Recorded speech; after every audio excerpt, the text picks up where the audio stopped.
7 மாத குழந்தைக்கு சத்தான ஒரு உணவு பார்க்க போகிறோம். ரொம்ப கொழு கொழுன்னு கலராகவும் ஆகுவாங்க. ரொம்ப ஹெல்த்தியான ஒரு உணவு, சத்தான உணவு. என்னெல்லாம் செய்ய போகிறோன்னு பார்க்கலாம் வாங்க. 3 பேரிச்சம்பழம், 3 பாதாம், 3 முந்திரி பருப்பு, 1 கேரட். பாதாம் பருப்பு, முந்திரி பருப்பு, பேரிச்சம்பழம் 3ஐயும் நம்ம 1 மணி நேரம் தண்ணியில் நல்லா ஊற வச்சுக்கணும். நல்லா அது ஊறி போய் இருக்கணும். அரைக்கிறதுக்கு நல்லா ஊற வச்சுக்கிட்டு, அதுக்கப்புறம் 1 கேரட்டை நம்ம நல்லா ஸ்லைஸாக வெட்டி ஆவியில் வேக வச்சு அந்த 1 கேரட்டையும் நம்ம வேக வச்சுக்கணும். அதுக்கப்புறவு எல்லாத்தையும் சேர்த்து மிக்சியில் போட்டு நல்லா நைஸாக மை போல் அரைச்சிக்கிங்க. கட்டி கட்டியாக இல்லாமல் நல்லா மை போல் அரைச்சிக்கிங்க.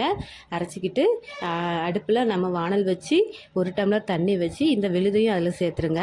கேரட்டு, பேரிச்சம்பழம், முந்திரி பருப்பு, பாதாம் எல்லாம் அரைச்ச விழுதையும் அதில் சேர்த்து நல்லா கைவிடாமல் கிண்டிக்கிட்டே இருக்கணும்.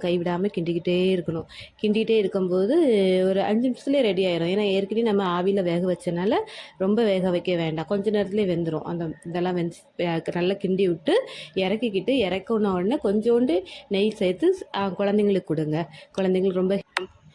குழந்தைங்களுக்கு சத்தான ஒரு உணவு, வெயிட் போடுவாங்க, கலர் ஆகுவாங்க. ரொம்ப சத்தான ஒரு உணவு, குழந்தைங்க விரும்பி சாப்பிடுவாங்க. 2வதாக நம்ம 7 மாத குழந்தைக்கு அடுத்த ஒரு உணவு பார்ப்போம். அவல் ஒரு 3 ஸ்பூன் எடுத்துக்கோங்க. அதை நல்லா தண்ணியில் கழுவிக்கிட்டு கொஞ்சம் தண்ணி ஊற்றி அவளை ஊற வச்சுக்கிங்க. அதுக்கு டக்குன்னு ஊறிடும் அவள்.